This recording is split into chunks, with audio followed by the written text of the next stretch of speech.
Welcome to the quarterly market recap for This is Pagosa. This is where we will update you on the real estate market here in Pagosa Springs, what happened in the past, and where we are headed in the future, and how a new TV show in Pagosa may affect the market. More on that in a bit. Now, there's a lot of opinions and people on the sidelines waiting for the market to cool off a bit and go down. And we're going to tackle this head on and see if this will happen or not. But first, we're going to compare our market to that of Durango. This is relevant because Durango has in place strict STR or short-term rental regulations. And since the town of Pagosa recently did the same, we can take a look at the history of what happened in Durango to give us a sense of what may happen to Pagosa in the future because of these regulations. So whether you're looking to buy, sell, invest, or rent, hopefully there's enough info here to give you some confidence in whatever decision you need to make regarding our housing market. Now, there's so many factors at play here that differentiate Durango from Pagosa, and we don't have the time to get into all of them. But here's a few key stats. Durango's population is nearly 10 times the size of Pagosa's. La Plata County is over 4 times as big as Archuleta, and the amount of tourists visiting Durango is about 3.25 times more than Pagosa. So let's jump into the history of short-term rentals in Durango. Back in 2014, Durango enacted a density cap of 2.5% for STRs in a few key residential neighborhoods. Before this, they did have some regulations in place, but for the sake of this video, we're going to concentrate on 2014 till now. If you compare the amount of STRs in Durango versus Pagosa, currently there's slightly over 1,000 STRs in Durango compared to nearly 976 in Pagosa, according to AirDNA. Now, this data from AirDNA is disputable given that there are duplicates in the system. So the actual numbers are lower, and there's other factors involved here that many STRs in Pagosa rent out only actually a few times a year. But for comparison's sake, we're gonna run with what AirDNA has in their system. Now, one thing is clear here, regulations absolutely impact the number of STRs in a community. But what does this do to housing values? I've heard from many folks who believe that density caps will help lower market prices. Well, let's take a look. Let's go back to 2014. The average price of a home in Durango in September of 2014 was $502,000. The average price of a home in Pagosa that same month was $353,000, a difference of $148,000 or 42%. Fast forward to today. In September 2021, Durango stands at $881,000, an increase of 76%, while Pagosa is at $672,000, an increase of 90%. The difference today between the two stands at $208,000 or 31%. So it seems like Pagosa is starting to catch some ground here, right? We've closed the gap about 11%, but it's not exactly what it seems like. Currently, 57% of properties sold in Durango are houses. Pagosa, it's 80%. For reference, in our entire Southwest Colorado MLS, 74% of the market is homes. The key factor here is condos and townhomes. This is where Durango dominates, with 40% of their market being this key data set. Pagosa is at 15%. Back in 2014, the average condo in Durango was $275,000. In Pagosa, it was $178,000, a difference of $97,000 or 54%. Fast forward today, and Durango's average price is $488,000, a gain of 78%, whereas Pagosa is $288,000, a gain of 62%. So despite the efforts to control STRs in Durango through density caps, entry-level housing in Durango has outpaced Pagosa over the past 7 years. Let's take a look at why. My theory is it's all about inventory. Low inventory combined with high demand creates higher prices.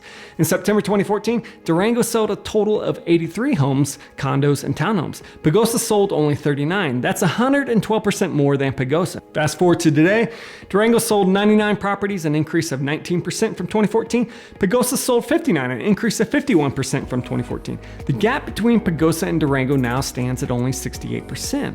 Now, these numbers do fluctuate, but when averaged out over several months, it still tells the same basic story, that the number of sold homes in Durango is growing at a slower pace than Pagosa, and a big part of that is due to their STR regulations. By limiting what property owners can do with their properties, they have made vacation rentals very profitable. During peak months, Durango STR owners make on average about 20% more per night than Pagosa STR owners. Therefore, their owners are less likely to sell because their occupancy rates and average nightly rates are both increasing. Durango has a long wait list to turn properties into STRs. Owners have been on this wait list for years now because no one wants to sell their STR property. It's too profitable, and that's exactly what's going to happen in the town limits of Pagosa. If you have a STR inside town limits, you now have a gold mine. You're not gonna sell. So what does this mean for the future of Pagosa? I think it's rather simple given what we saw happen in Durango. But let me throw another wrench into this before I even start to talk about the fundamentals. HGTV. What does HGTV have to do with Pagosa? Well, the owners of Root House Coffee Shop signed onto a huge deal with HGTV to produce a show called Building Roots. Think Fixer Upper here.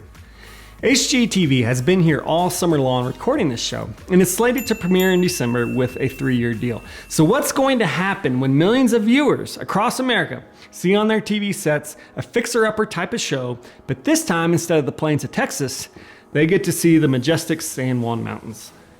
From talking to investors and realtors in Waco, Texas, they attribute 30% of real estate gains in the Waco area to fixer-upper alone. So, will the same happen here in Pagosa? It's anyone's guess. Who knows if this show will be a hit or not? But I do know this, Pagosa is a hell of a lot more beautiful than Waco. If you thought Pagosa was crowded this summer with tourists, just wait till next summer.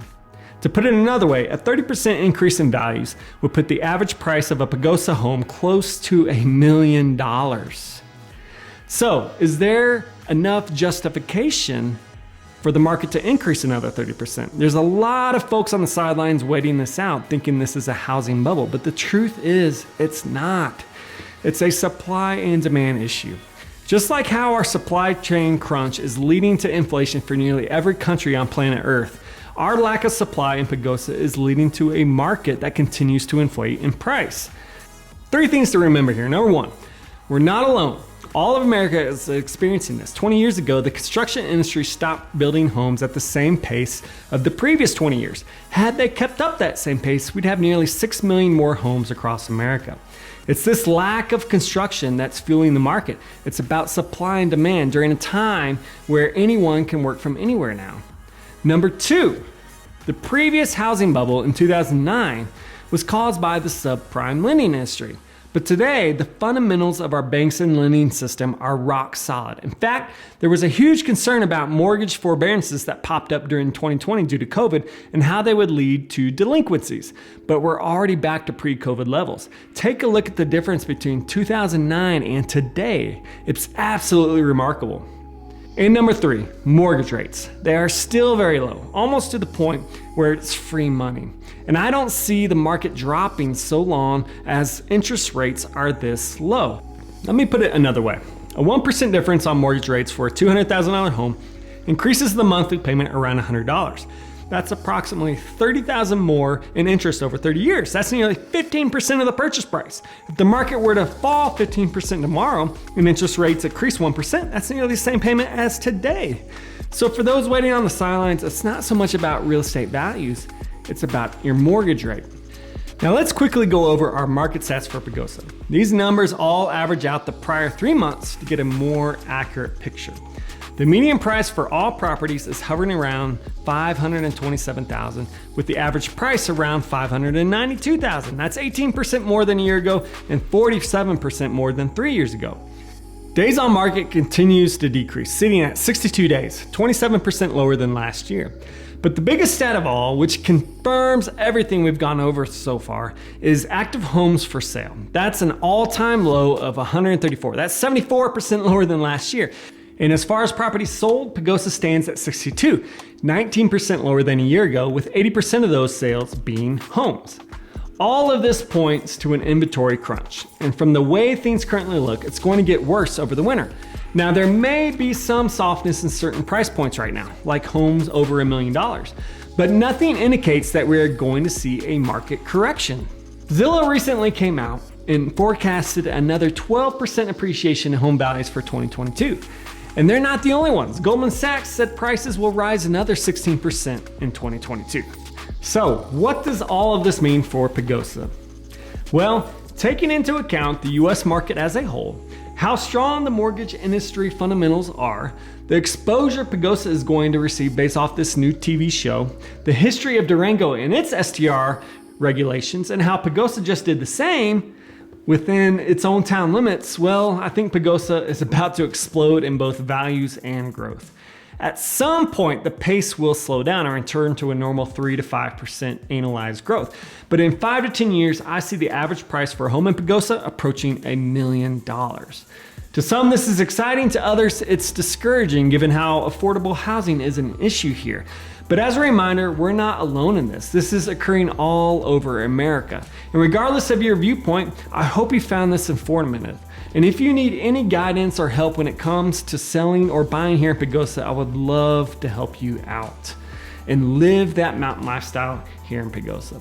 Thank you so much for watching. I know this was a long one, but this is a deep and complicated issue that requires some time and patience. And if you haven't already, be sure to subscribe to all our channels so you can keep up to date with everything in Pagosa, and look for another market recap coming up in January of 2022.